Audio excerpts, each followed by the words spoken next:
From Kansas State University, this is Agriculture Today. Eric Atkinson here, and here's what's ahead on our Monday edition.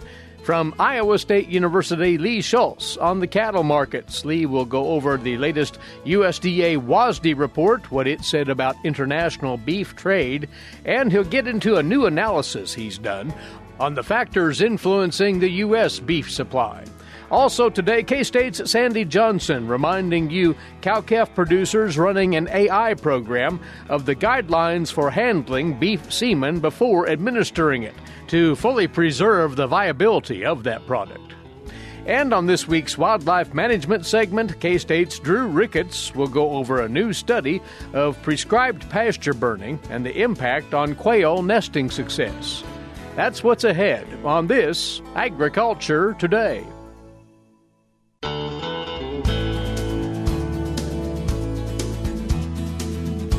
Good to have you listening in once more for this Agriculture Today.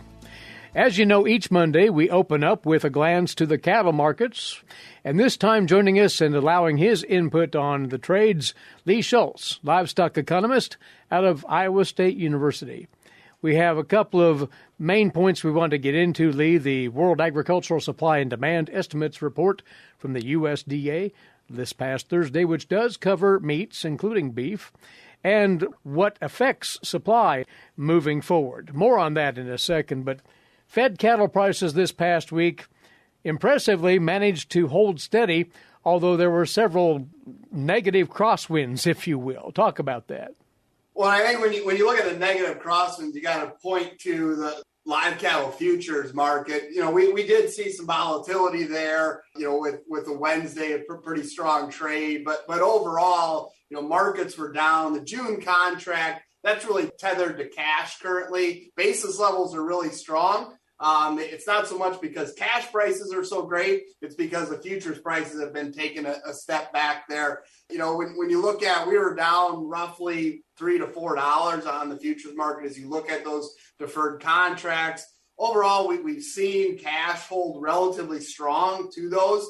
You know, the concern I have now is the box beef market has really disappointed here in the spring, where we see these seasonally stronger levels. We're really been trading kind of near some lows for 2022 in the box beef trade. And I think that's kind of the real concern there that's now flowing through into live cattle futures. Also, I'd be remiss not to talk about the corn market, right? You know, overall for the week, we weren't all that much stronger as you look at the May contract, and even a little bit weaker for the July contract. But midweek, we traded really strong, and that really certainly pushed over to feeder cattle futures for the most part. But I think that's had some impact on live cattle futures, especially as you look at some of those deferred contracts. Well, up to recently, what has been helping these markets along in the face of some bearish elements in the market is demand. Now we've seen boxed beef pare back some. Are high prices for beef and inflation starting to finally take a toll here? Well, I think when you look at the impact on demand, you know, and what could be impacted, so far we've had the economy's held strong. And, you know, that's been what's really been paired against inflation, right? As you're saying, well, you know, we're seeing the optimism in the market as the economy's great, right? That could be the rebound we see in stock prices and all that, although we're dealing with this inflation. And so, you know, I think the longer we continue to deal with this inflation of higher prices, that's certainly eating into the economy and probably weakening that factor there as well. So, you know, overall, I'm not ready to say, you know, we're seeing a weakening in demand yet. I think, you know, there is a kink in the armor maybe as we look at the spring here a little bit and what we're seeing as far as where those prices are, and, you know, possibly some concern there. But, you know, I think it's too early to say. We're still in prime, you know, grilling season, and demand, I think, could continue to hold there. All right. Well, as mentioned, the USDA's World Agricultural Supply and Demand Estimates were released this past week, and that does include information on meats production, and it looks forward, and in fact takes us into 2023 with projections. What did you see in those numbers of relevance and importance here, Lee? So as you highlighted, Eric, these are our first look at the beef balance sheet for 2023. A lot of us have these balance sheets we maintain for ourselves. And so I would say that the 2023 numbers weren't a surprise, given where we are at in the current cattle cycle, in that contractionary phase. I think maybe a bit of a surprise in the latest WASDE estimates were that they increased production in 2022. We're not creating more cattle, but I think moving those cattle around a little bit in the form of culling rates have been a lot higher for cows because of strong cold cow beef prices. Also, we're still dealing with drought in half of the United States. And so that has increased those slaughter levels, added to that production. Also, we've seen placements of feeder cattle, I think, come into lots earlier. And so I think that's sped up that a little bit. So that production was increased. I think that maybe surprised the market a little bit going into what are some factors pressuring it. 2023 is numbers down really across the board. To put it into some perspective, there WASDE's forecast would be the smallest production since 2016. I think a stark comparison is we look at per capita consumption, which is really just a supply measure. That'll be the smallest in 2015 and about 4 pounds per person less in 2023 than it was as we look at 2022. And so, certainly entering that period of tighter supplies and, something we'll continue to deal with here over the next couple of years. I will add one thing there, prices is part of that in their forecast. And so, right now they have forecasts of these would be fed cattle prices about 14% higher in 2022 than 2021, and then add about another 10% increase on prices in 2023. So as would be expected, those tighter supplies are leading to higher prices. I think the challenge is we're also seeing much higher costs, right? So from a producer profitability, that's the big concern here is, expansion is not driven by prices, it's driven by profits. And so even though those prices are higher, I think we're really challenged to see growth here in the short term because of those tight margins experienced by producers. All of that ties into a write-up that you are putting on your Ag Decision Maker website this weekly, and we wanted to pick through that a bit if we might. It gets into the supply curve for beef and what steers it in this direction or that. And maybe a good place to get into this would be, what exactly is market supply? What defines that? Well, and I'll step back even a little bit more. So I've been really beating the drum of two factors are driving higher prices. It's demand pull and it's cost push. So this is the cost push that I'm talking about. Is it costs a lot more to produce and we're producing fewer goods. And so that's why we're seeing the prices we're seeing.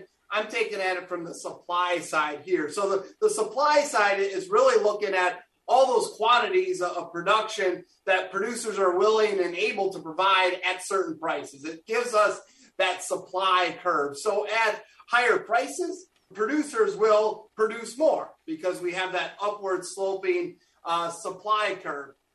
And so what I look at in this article is really what are the factors that can shift that supply curve to the right or to the left or up or backwards, right? So if you shift it forward, you're seeing a shift up in supply and vice versa, right? So the things that can really shift that is more firms producing. Let's take it in the context of beef here. Technological advances, prices of inputs, and price of other products that could be produced. And then kind of the all else factor is unpredictable events. Well, you mentioned 3 or 4 things there that are drivers. You might pick up on a couple of those that you think will be most prominent as we move forward here in the months ahead as far as beef supply goes. Yep, and that's a great way to, all these factors are driving that supply, but as we look at what's going to impact this supply going forward, it's the price of inputs is a big one, right? So we're seeing with feedlot cost of gain, that's up over 50% from 2020. If you look at it from the carcass weights, right? So if I'm going to maintain carcass weights, I need to feed a lot more corn or feed a higher price corn, right, to do that, or I back off, right, and I feed less, and we're going to see lower carcass weights, and that certainly could impact the supply numbers there if we see these cattle come in at lower weights. Now, that individual decision for a producer has to be measured against those higher prices that we are seeing. So, as I looked at that WASDE report, prices up 14% this year, that hasn't been as high as the cost increase either. So it would suggest that we're going to see those weights tempered here in 2022 because of that. The other factor I think is just the unpredictableness and look at weather, right? So the short-term impacts of weather, we've seen those, but that just moves supply around. So that's going to maybe delay some marketings, but those are short-term impacts. The long-term impacts, we're in the heat of it right now, where we're seeing cull cow levels really unprecedented right now in that culling percent. Short-term, that's creating more beef, right? It's why Q1 of 2022 was actually a higher production than a year ago.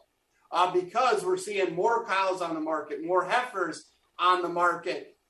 That's the short-term impact. The long-term impact, it's tightened supplies up, right? So those supplies are going to be much tighter going forward because we're not creating more animals in the short run. And so, that's really, I think, the big supply shifters are here is the cost of production and really these ongoing or building drought impacts and the prospects of impacts on forage is certainly going to drive this. Once again, all of that is lifted from this article, and it does comprehensively get into the supply curve for beef and what defines that, what's at work. It's at the Ag Decision Makers website out of Iowa State. You can search for that and get a look for yourself. Good read there. Lee, as always, thanks for your analysis and your input, and we'll talk again soon. Thank you. Lee Schulz, Iowa State University livestock economist on the cattle markets. And this is Agriculture Today.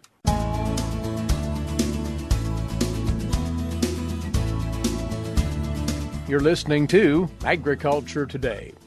These next few moments for you beef cattle producers who employ an artificial insemination program. As you're well aware, the handling and storage of that semen is paramount to success, and we'll be reminded about that today as we talk about some guidelines for making sure that semen remains viable. Sandy Johnson is a beef reproduction specialist with K-State Research and Extension based in Northwest Kansas, and she's along with us now.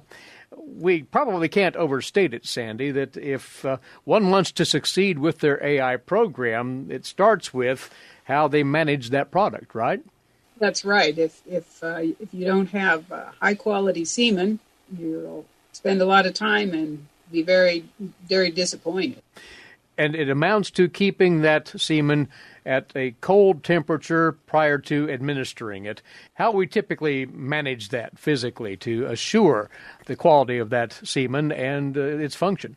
Right. So once semen is collected and extended, it's frozen in liquid nitrogen. And of course, that's happening at collection facilities. And that semen then must be dispersed to various producers. And we try to keep it in that cold liquid nitrogen during that entire time period. But we need to recognize that there are steps in the process that the more hands that handle that between the time it's collected and the time you inseminate it, every time it's handled, there's a chance for error. So just be aware of that as you look at the big picture in semen handling. So if it's coming to you from somebody that handles a lot of semen, generally you would expect it to get there in good shape. And so we want to maintain it in that very cold state. And liquid nitrogen is, minus 320 degrees Fahrenheit, very, very cold. And that is the way we want to keep it. But when we look at storing that in liquid nitrogen and then begin to take those straws out one at a time, that, the liquid phase is at minus 300 and something, and then, we don't have liquid up into the neck of the tank, and so we're going to have some warming that occurs from essentially that gas phase of the liquid nitrogen to the opening of the tank. There's a frost level in our tanks that roughly correspond to kind of a target there. We want to minimize the time we have any straws elevated above that frost line. Mm-hmm. the reason being, even though that straw remains frozen, we know that damage can occur even if it's at minus 100 degrees Fahrenheit. Okay, so if we hold those up in that neck too long, it can begin to damage that semen. And that becomes important then, more so for that last straw in the cane than the first one out, because it could be repeatedly getting damage from being elevated above that frost line. Something you can keep in mind is that if you hold a cane up and lower it down again and you get any boiling sound or a lot of vapor, it's been elevated too long. And when we do AI schools, we try to have people practice a lot with a timer to kind of get in your head how much time you have to get that done. And you're talking about a mere few seconds really here, aren't you, Sandy? Right. Generally, 7 to 10 seconds is as much as we want to have that elevated in the neck of that tank. And so we need to be well practiced and know where the semen is that we want. And that's an important thing, is to have a good semen inventory system. So this is not like standing there with the refrigerator door open for a long time, deciding what you want to eat. Okay, in this case, deciding what semen you want, we can damage those cells. And more I recognize they use very small print to identify those. And so you need to figure out what it takes for you to keep track of your semen and be able to find it quickly. Before we talk more about the handling of the straws themselves then and the administration of the semen, on the tanks quickly here, does one need to monitor the liquid nitrogen levels in those tanks to assure that the temperature is at the proper level? Right, and really what we're going to monitor is the amount of liquid nitrogen in it. You want to check that tank regularly, depending on what its storage capacity is. Probably not less than once a month, but probably would be better to do that more frequently when you think about the investment that may be in that tank and if you should have some failure. And so, you got to decide how much risk you want to take, and checking more frequently is better, because if it starts to drop, you want to be able to identify that drop before it gets too low and you essentially have to throw everything out. And something that's really simple and intuitive, but making sure you're not storing that tank in the sunlight or other heated area, that's pretty obviously something to avoid. Right. That just adds more, it's going to cause that liquid nitrogen to go away sooner if it's stored in a very warm area, so we want to avoid that. And, then we have to think about in terms of the integrity of that tank. We don't want to drag it across cement or bump into it. It's really not that sturdy, not like some of our other cattle handling equipment. So protecting the integrity of that so it doesn't develop a leak is important to remember. Then, again, handling the straws, and one has to go through the thawing process here for administering semen. Talk about that and errors that producers may want to avoid there. Right. A couple things to keep in mind. One is we want to keep things clean. We don't want to have dirty thaw water. We don't want the equipment we use, the scissors or the guns, to be dirty so it somehow contaminates that semen. Make sure that you're keeping everything clean. You should check the temperature of your thaw water regularly. If you're using an automatic unit, don't assume that it's the right temperature. I have had the experience of leaving the thaw jug plugged in on a day that was warming and the sun started hitting it, and you come back and you put the first straw in and you think, oh, I could tell that's way warmer than it should be. Mm-hmm. So keep those things in mind. Check that temperature at the beginning of the season, continue to monitor it. Then those things will help you make sure that semen quality is the highest it can be by monitoring that temperature and keeping it clean. And for the record, you're looking at a target range for the thawing temperature, between 95 and 98 degrees, is that right? Right, 95 and 98 Fahrenheit. And generally, we're going to say thaw for 45 seconds unless your semen provider has different instructions. And with our fixed time systems, people want to thaw a lot of straws, and there'll be things we want to keep in mind is don't thaw any more than you can use in 10 to 15 minutes, and probably 10 or less if you're looking at sex semen. And then you don't want those straws to touch in the thaw water. So you need multiple baths. You can use some of these card thermometers to separate, straw on one side, straw on the other side of that card thermometer. But again, you want that thaw temperature to be uniform.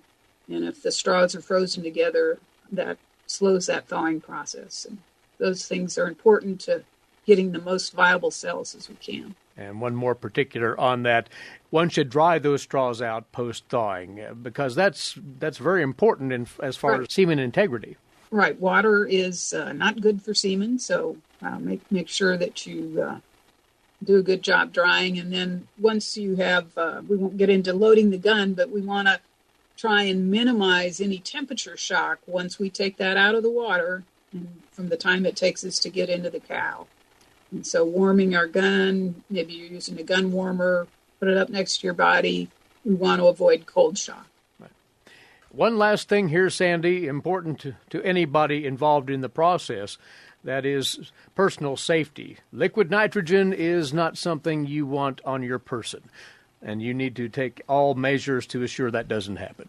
Right, and so using gloves when removing straws is good, and we should also be wearing safety glasses. Most of us have seen a straw explode when it hits the thaw water, and that projectile would be not good for your vision. Yeah. So I know we're not always good about safety things, but please use gloves and safety glasses. Yeah. Well, Sandy has captured all of this in a really handy checklist in the recent Beef Tips newsletter out of K-State. Proper semen handling, maximizing fertility. It's vitally important each step, and if you'd like a review, go to ksubeef.org. You can read that article. Very important topic for those who are making full use of an AI program. Sandy, thank you as always. Appreciate your time. Glad to be here. Sandy Johnson, Beef Reproduction Specialist, K-State Research and Extension. Sandy's based in Colby, Northwest Kansas.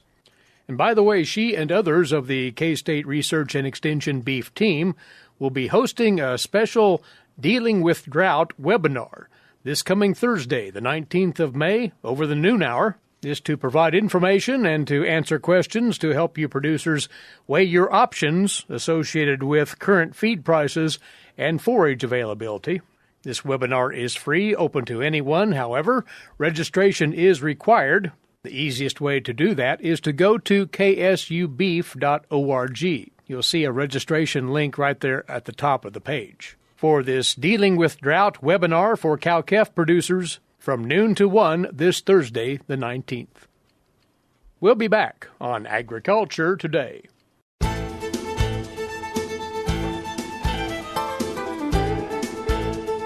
Coming your way now on Agriculture Today, the weekly wildlife management segment. And going to talk this time around about quail nesting management and draw from a new study that our guest has uncovered. Drew Ricketts is with us, wildlife specialist with K-State Research and Extension. This has been a perpetual interest. Preserving and extending quail numbers, nesting success is vital to that. Before we get into the study, what are the basic requirements for that nesting from the habitat perspective, Drew? So when we're thinking about good nesting cover for quail, native grass is going to be one of the really crucial things. They need those native warm season grasses and the clumpiness that provides. They're typically not going to nest in really old and rank grass because they need some openings between those nesting clumps, but they also need some thatch from a previous year's growth most of the time too. And so native grass that hasn't burned this year but has been burned within the last 3 years or so. And you bring up prescribed burning or prescribed fire. That was the variable that was researched in this particular effort out of North Carolina, the effects of prescribed burning on quail nesting. Talk about that. Yeah, that's right. So this is a new study in the Wildlife Society Bulletin that was just recently published, and they captured quail hens and then found their nests using radio telemetry. They monitored 48 nests over several years, and they were looking at the effects of prescribed fire mostly as a direct mortality or direct cause of death for those nests. And the main thing that they found was that most nests weren't in that older rank grass. So this was it's getting burned every 3 years in this study. And so that grass that hadn't been burned for 3 years was thick enough and dense enough that the quail weren't really nesting in that. And so the direct losses of quail nests to the fire were really low. How low? The direct losses were less than 13% overall. And when they extrapolated that across the whole study, less than 1% of the quail nests that they estimated to be on the property were exposed to fire. Was the timing of the burn a variable of consideration here, Drew? It's not necessarily something that they manipulated through experimentation, but this was summer fire, and so they burned between June and September during this study. And I think the big concern sometimes is that if we burn during the summertime, are we going to be directly killing those nests that are out there that we're wanting to promote? And what they found in this study was that grass that was ready to be burned after 3 years was too rank for there to be quail nests even during the summertime. There was a recent study out of Missouri, too, and what they found was a lot of the quail nests weren't even initiated there until like August, which was a pretty new finding. What they saw was those later initiated nests weren't in the grass that was thick enough to be able to burn during the summertime. And so they didn't see mortality of quail nests either in that study.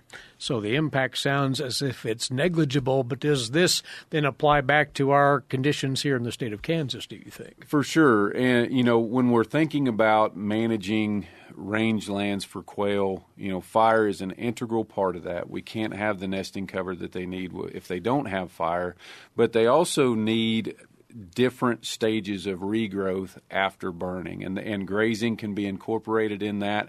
Grazing actually promotes a lot of the broadleaf plants that are really important for quail for a lot of different reasons. And the important thing to think about if we're trying to produce game birds is you want to burn something every year, but you probably don't want to burn all of it every year. And so some of the different range management practices like patch burn grazing can be very, very beneficial for producing quail and prairie chickens and even wild turkeys and deer when we're thinking about habitat management. Drew, thanks for reporting on that, and we'll catch up with you again soon. Appreciate it. Thanks for having me, Eric. He's been talking about a new study out of North Carolina, prescribed fire, and the impacts on bobwhite quail nesting. Drew Ricketts on this week's Wildlife Management segment. He's a wildlife specialist with K-State Research and Extension. Well, that's our time for this Monday edition. Thanks for being along with us, and please rejoin us this same time tomorrow. Until then, Eric Atkinson for Agriculture Today. This is the K-State Radio Network.